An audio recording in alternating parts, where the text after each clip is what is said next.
What's going on, everybody? This is the Blockchain Backer, bringing you the latest cryptocurrency news and analysis. Today, we're going to be taking a look over here at the Bitcoin price chart as the price pushes on $72,000, while the altcoin market still goes for the fight of its life, battling against the 702 Fibonacci retracement level after recovering from the peak of 2021 all through the depths of despair of 2022 and 2023. Finally back to the 702, getting swatted back down to the 50% retracement level and ranging, trying to fight for its life to get into an expansion move. So today, we're going to take a bigger look out here on the Bitcoin price chart, the altcoin market, and macro, and see where we stand right now. We just had the weekly candle close happen over here for Bitcoin. It's been some interesting action happening over here on these actual daily candle closes in here. You can see the previous all-time high, if we just set it right there from back in November of 2021. All these weekly candles have been right below, right on top, back testing the previous all-time high. And then now, as we kick off the second week of April, here we go. We're back at $72,000 for Bitcoin. Still going for the big fight over there in the altcoin market, as Ethereum is now back to 3,623 as I record at this moment. It, of course, has been a very intense time, as you even know with the intro of this YouTube channel and all the videos that I do make. The character gets back to the 702 retracement, gets quite nervous, and then eventually it breaks through, right? But why does he get nervous in the first place? Because many times this could be a rejection level. So we're all sitting here waiting to see, can we actually get through here and get moving further up? Now, no matter where you look, you're most likely going to see people referencing back to talking about what did the previous all-time high look like back in 2020, or what did the all-time high look like back in 2016 and 17. But one thing I've talked about quite a bit has just been the action of the market with where we are right now for Bitcoin, that our current action actually mimics way more like it did back here in January of 2021, when we had already exceeded well above the all-time high.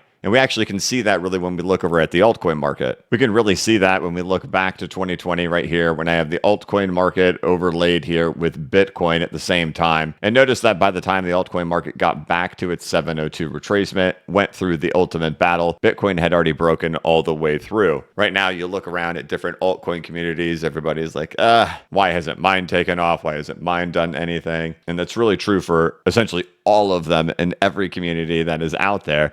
You have the occasional exception, which is the reason why those communities look at it, to like Solana or Ethereum or narratives like meme coins and AI. But for the vast majority, we're talking 90% plus, this is what the market is looking like, and that is just still humming along while you've got Bitcoin way up in here. But notice, by the time we had already gotten all the way up here to the 702 retracement for the altcoin market, Bitcoin had already been way up in the sky already. Notice that over here on others as well. By the time the 702 retracement was reached, where was Bitcoin at that time? Way up in the sky at that point. That story is true for Ethereum over here as well. By the time Ethereum got right back above the last retracement level and then had to fight in them, Bitcoin was all the way up in here, beyond the all-time high. Well, as we can see, Ethereum is already all the way back up and has already popped above that last retracement level in that same scenario. For those who were around back in October and November of 2023, just last year, looking through all of this action right in here for Bitcoin, some of you may remember us looking at it in this manner of where we had the capitulation from back in 2020. So in September of 2020, we ended up having this liquidation that took place. The market was screaming, we're going to go back to 3K. We're going to go back to 3K. Essentially, that we were going to repeat COVID all over again. That same thing happened here in 2023.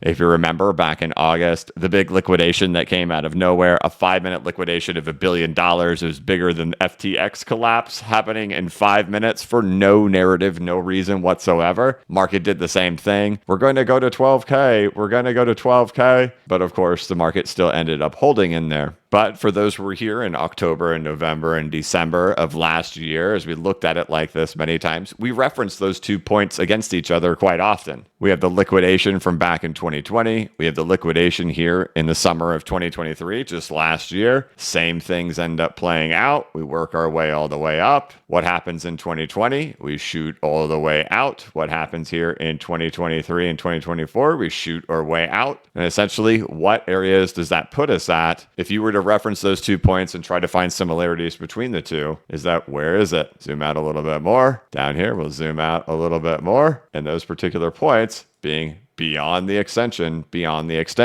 just like we've already gotten all the way up here, which again, like we just showed with Ethereum, means it's like you're way up here already. Or for the altcoin market, like you're way up in here already for Bitcoin. So while we're all looking to the past and trying to draw conclusions from it, being like, hey, this is what happened when we were back at the all-time high in 2020, or being like, this is what happened back at the all-time high back in 2016 and 17, there are some differences in there, at least for how the altcoin market is behaving. By the time we had gotten here, I've shown this many times, the altcoin market really got left behind in that moment back in 2020, whereas the altcoin market has performed significantly better in that move up that we've had for the last 6 to 7 months. But either way, if you're referencing 2020 or referencing past cycles, those two things provide a little bit of optimism, whether or not we're only right there, or even though we're talking about it like this, you're bouncing around that all-time high on those weekly candles. Now you're getting your way through, right? There you go. That's what you had happening back over there as well. And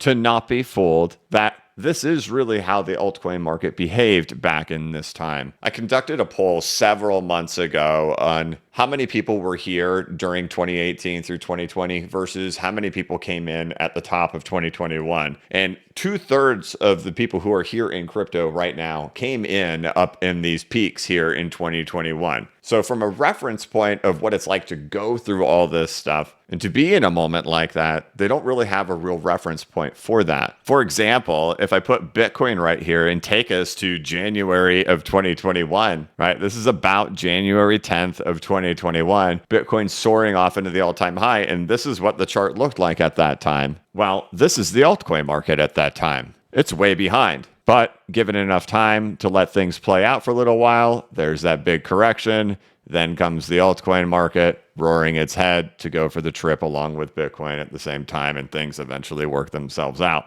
So if that is the circumstance, right, we're like right on the cusp of when things got pretty exciting in 2020. Of course, important to remember, how much time did we end up having once that ended up taking place? Well, it was all over in 90 to 100 days, and that was the end of the market cycle. Years of torture, 90 days, it's all over. Time is nearly impossible to predict, but if we got something like that, I've looked through all I've been in this market for now 7 years. I've studied this market tremendously, studied alt seasons tremendously, and I've been through several of them myself, 3 of them now. They are always brief, but our time in our brain is like, well, we just spent years doing this. You're telling me it's over already. What are you talking about? We just started. To just always have that mindset. Well, we're in the thick of it, right? They only last 90 days or so. Less, sometimes more, barely, sometimes. But there's no question the candle closes that we've seen over here for Bitcoin have been very interesting to see them just waddle right around that previous all-time high. And the resistance level of the weekly candles sat right there underneath. Now, here we go. Last week, we had a decent sized move, but the candle does close there on top. And now here we are pushing off of it as we start off the next week. Now, things to think about, and I talked about this in Markets on the Morning as I did a Saturday edition over the weekend due to traveling last week. But one thing that did occur back in here is when we ended up getting this breakout in here, this is where the news catalyst came in. This news is what really brought retail in. And you hear people say that all the time, where's retail? Where's retail? Well, retail tends to buy the top. Retail tends to pour in when they hear that there's really easy money to make somewhere. And in order for there to be really easy money to make somewhere, there has to be a bunch of victory stories. So retail tends to come in and buy the top. They don't tend to show up early before the run up ends up happening. So you hear that all the time. Where's retail? Where's retail? Well, that's because they show up here. And we watched that in 2020 as well. There was no retail here, even as we got here. But this is where retail showed up. And what was the narrative that happened right there? Tesla adds Bitcoin to their balance sheet. Elon Musk owns Bitcoin. So what's fascinating about the time right here? Well, we're heading into the middle of April right now. We're heading into earnings season. And well, are we going to get that narrative now with the Bitcoin ETFs? Not necessarily that the ETFs are going to do anything, but as we get into actual earnings season, are we now going to start hearing companies one by one rattling off whether or not they've added Bitcoin to their balance sheet in the form of the ETF? So are we set for a catalyst? potentially, ironically, the same kind of narrative that we had happen back there. Now, it's very difficult to predict narratives, and I'm not predicting it, but I'm saying that was the narrative here. We're now approaching earnings season. Are we about to have the same thing happen? Because this is the first earnings season that we're going to have for Q1 when the ETFs were live during Q1. And will we see any companies say that they've added it? And if so, is that going to send the spark of euphoria? Is that going to be the thing that drives retail?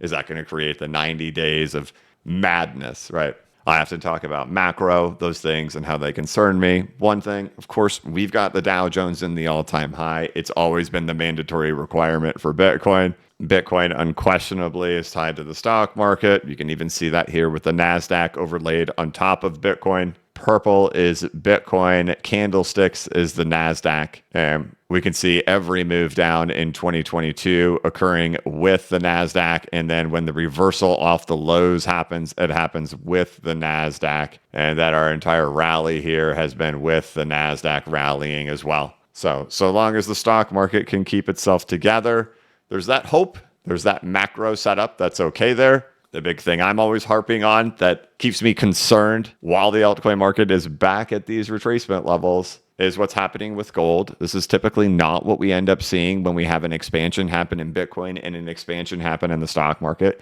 Typically, we see gold get rejected and hammered to the downside each time we have an expansion in the stock market and an expansion in Bitcoin.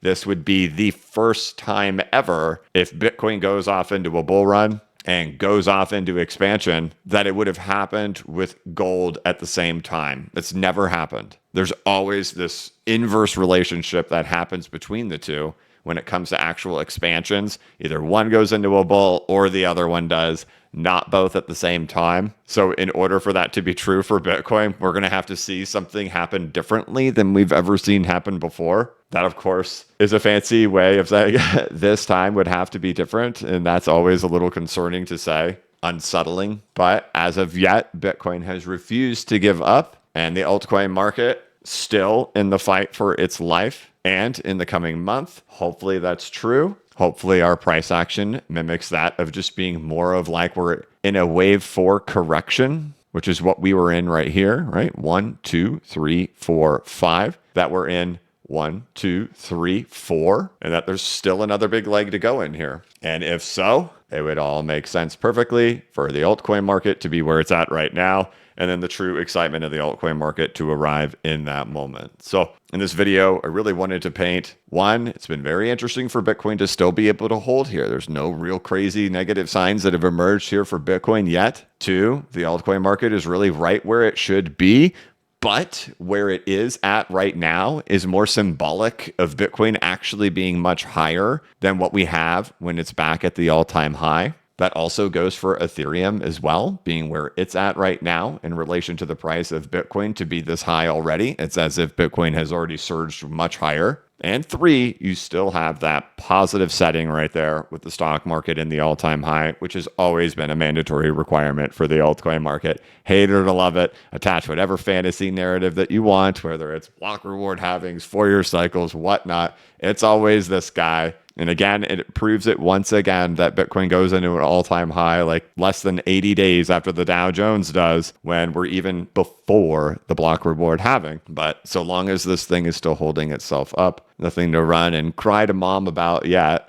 But we're still waiting for that big moment, for that big break of the third range boundary resistance level here at the 702 Fibonacci retracement level. And of course, there's something that has to happen differently here because this will be very different from what we've seen in the past. And that's really the complication of the market that we have right now. We have a lot of things that are very similar to the past when it comes to actual price action, how the altcoin market is behaving, how Ethereum is behaving.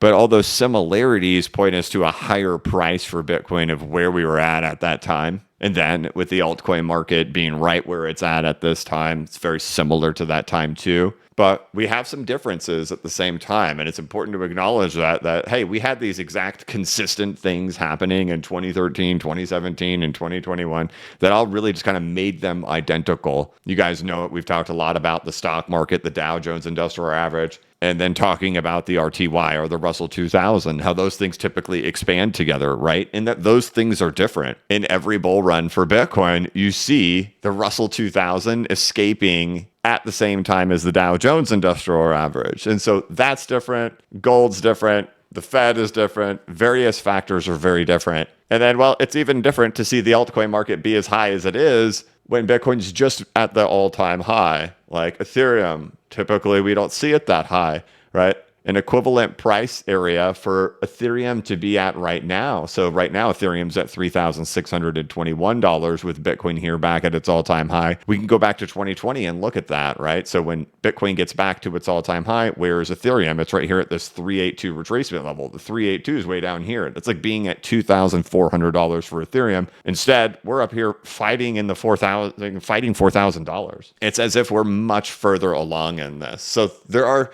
some similarities when we look at it from the manner of where the altcoin market is at and the price action of Bitcoin, but acknowledging all those differences at the same time. And in the end, we're all still just waiting, fingernail biting. Can we get through here? So far, this market has not proven that it wants to give up just yet, but boy, we're right there. We're all waiting on it. And hopefully in the coming days and weeks, we get some type of sign to emerge if we can escape.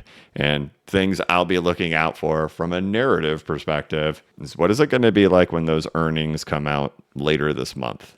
So as Bitcoin sits here, giving a little bit of a glimmer of hope, I'm still just sitting here and probably will be for the coming weeks here with the altcoin market back at these retracement levels, biting my fingernails, waiting for an answer to come to escape that 702 retracement. Throughout all of 2022 and all of 2023, we talked about it constantly. Markets don't typically tend to go down in a straight line forever. They tend to, at a minimum, go back to a retracement. We've got that. We've got it back to the 702, and we nailed it on the button. Now it's the million-dollar question of can it expand through it? We've been fighting underneath it now for 25 days, waiting for that answer to come out. So we'll keep looking for signs. We'll look for positive things or things that are telling us something different. But otherwise, I wanted to show you the things that I see throughout the market, and hopefully things work out just fine. But on that note, we'll go ahead and start wrapping this thing up. I hope that you guys had a great weekend. Welcome to the new week. If you're looking for something to do, of course, you could check out my website over here, which is bcbacker.com. It's over 40 videos and over 11 hours of content teaching you how to set up your own charts and your own indicators within TradingView and CoinTrader Pro. We go through a lot of the common and effective tools and the different patterns and ranges that happen here in the market and really in all markets. Talk also a lot about the Wyckoff method, teaching you about Wyckoff accumulation and Wyckoff distribution, along with over an hour's worth of content in here on Elliott wave theory. A lot of discussions on the historical behavior of the cryptocurrency market, including that dynamic between the altcoin market and Bitcoin, with a lot of lessons learned, along with research data, why percentages matter way more than price, the importance of tokenomics versus the market cap and price, and well, one of the hardest things, emotional management, especially when it comes to crowd behavior and meme coin mania. There's downloadable PDFs in here to supplement some of these sections and a master file down here where you can download the PDF that includes the information for all of the PDFs that are put into this course. It's $39 one time, no subscription fees. But I do have a subscription-based newsletter over here on Substack, which you can check out at blockchainbacker.substack.com. The most recent one was posted there a week ago, and it's where we really deep dive into a lot of the things that are very similar right now in the cryptocurrency market to historical cycles, and then also highlighting those big differences that are happening at the same time. It's very easy to get sucked into the four-year cycles or block reward halving mentality, but a lot of that stuff is just narratives. It's just storytelling. And the great part is we actually have data and we can go back and look at it and see what were the true catalysts, what were the true things that were going on in markets. And we can look at all those similarities that are happening right now for Bitcoin and then all those differences at the same time. It includes an audio recording in there. I voice recorded it myself. It's about 29 minutes long. So if you want to listen to it in the car or listen to it while you're on a walk or a jog, I explain the charts in detail there on the audio recording. And you can check this out over here on blockchainbacker.substack.com. It does also give you access to all the previous newsletters as well, which I believe there's 37 of them. So you can also read up on all the data that was put out there about the developer activity and the historical performance of the cryptocurrency market when it comes to developer activity, along with other data points to show how the market has performed. All of these are available in here, and of course, the big case study where we put it all together. Right over here on blockchainbacker.substack.com. There are links down here in the description of this video to bcbacker.com and to the newsletter over here at blockchainbacker.substack.com. Otherwise, thank you so much for watching. Here's to a new week. We'll be here every day, and hopefully we can get some positive signs to emerge. But all right, that's going to be it for this one. Thank you so much for watching. If you could, please like this video and give it a thumbs up. If you're new to the channel, please subscribe and hit the notification bell so you can be notified of when I create new content and when I go live. As always, this is not investment advice and I am not a financial advisor. But if you ever need a pick-me-up or a little bit of reassurance, just remember the blockchain backers got your back. Have a good one.